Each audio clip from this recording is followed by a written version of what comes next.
Today in news. There is many weight loss program in line, but according to the public opinion poll in 2016, the weight loss program provided by egimport.com ranked first and most effective system to lose weight fast and easy. Many doctors praised the program effectively. Also, too many of those who tried the program, they said was more effectiveness of the program has changed their lives. You too can learn more about the program. Just go on egimport.com and try it. Now we will watch one of weight loss advices. Remember best weight loss program in egimport.com. The possibility that being slightly overweight could increase one's lifespan, the so-called obesity paradox, grabbed headlines this year, as well as the attention from the 2/3 of Americans who are overweight or obese.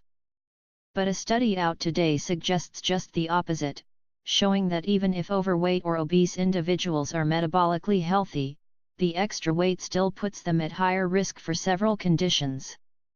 The research disproves that there is such a thing as benign obesity, according to lead study author Kramer, MD, PhD, postdoctoral fellow at the Lunenfeld-Tanenbaum Research Institute at Mount Sinai Hospital in Toronto, Canada, of her paper, published in the Annals of Internal Medicine.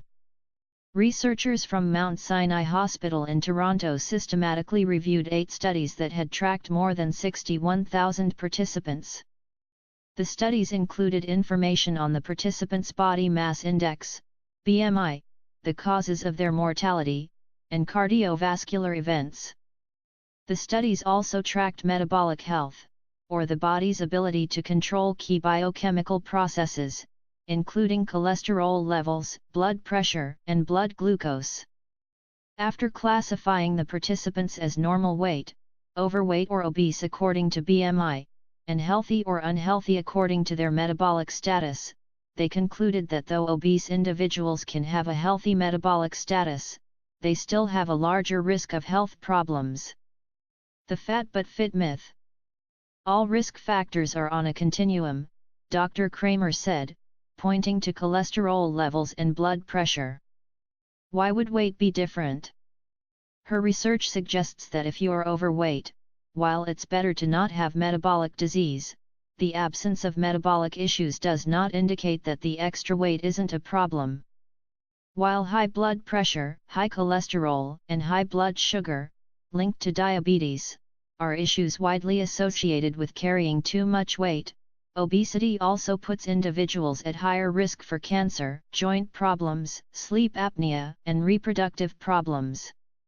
An overweight body also secretes more hormones and has more inflammation, which further increases risk of various diseases. The results of the analysis helps to clear up some of the recent research suggesting it's possible to be healthily overweight, said David Katz, MD, MPH, FACM, FACP, Director of the Yale University Prevention Research Center and Editor-in-Chief of the journal Childhood Obesity. Dr. Katz noted that the study also showed that very few people even fall into the fat and fit category, meaning they're overweight but metabolically healthy. The 10-year duration of the study also allowed these researchers to see how being overweight affected people in the long term. Doctors need to view weight and metabolic health as independent risk factors, Katz said, noting that it's also possible to be thin and metabolically unhealthy. Once weight is accounted for, your metabolic health matters, and once we account for metabolic factors, weight still matters, he said. Obesity contributes to an elevated risk of every chronic disease, from cancer to dementia, said Katz, who recently completed a book on disease, noting that if people don't smoke, eat well, exercise routinely and maintain a healthy weight, 80% of all chronic disease could be eliminated. What this means for getting healthy. In a commentary accompanying the study, James Hill, Ph.D., Executive Director of the Anschutz Health and Wellness Center at the University of Colorado, and his colleague, Holly Wyatt, M.D., wrote that the study supports the idea that obesity affects almost all aspects of human function and physiology. Because of this, the study supports the idea that insurance should cover treatment for obesity prevention and for weight loss programs.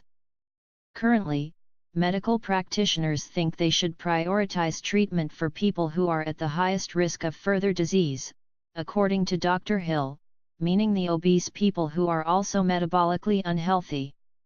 This study suggests you can't separate it that way. There's no healthy obese, he said. Doctors and patients need to work together to achieve weight loss goals to lower this risk, he said. Some people may be motivated to start exercising and eating better to reduce metabolic factors, such as high cholesterol, while other people may be more motivated to lose weight so they look and feel better. While healthcare often reimburses people who are working towards lowering the risk of a certain disease, such as lowering cholesterol, it should be equally supportive of people who are simply trying to lose weight, Katz said. The orthopedic consequences that come from being overweight don't qualify as disease, but it's still a perfectly fine reason for people to want to lose, he said. What if you can't drop the extra pounds? Of course, for many people, losing weight is a struggle that seems like an impossible win, and for those people, another recent study suggests there are still ways to be as healthy as possible.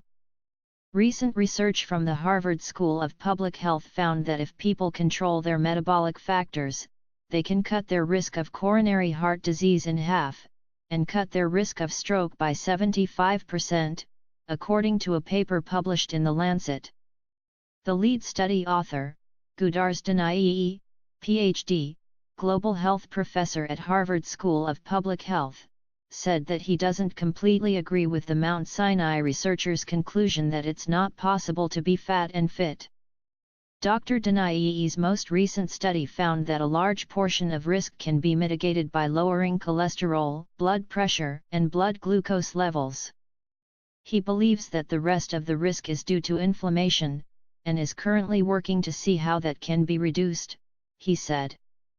The first recommendation Danai gave for reducing blood pressure, cholesterol, or blood glucose was to exercise and eat better.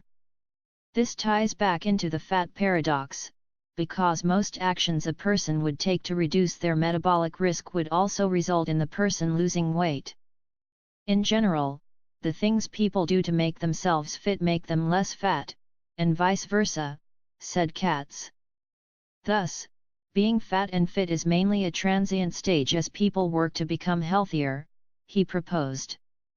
If you can or think you can lower weight or weight gain, that's the best bet, Danai agreed. But for those who are already overweight and can't stick to a diet or exercise plan, taking statins to lower cholesterol and drugs to lower blood pressure could significantly reduce some health risks. What we're saying is the glass is half full, he said.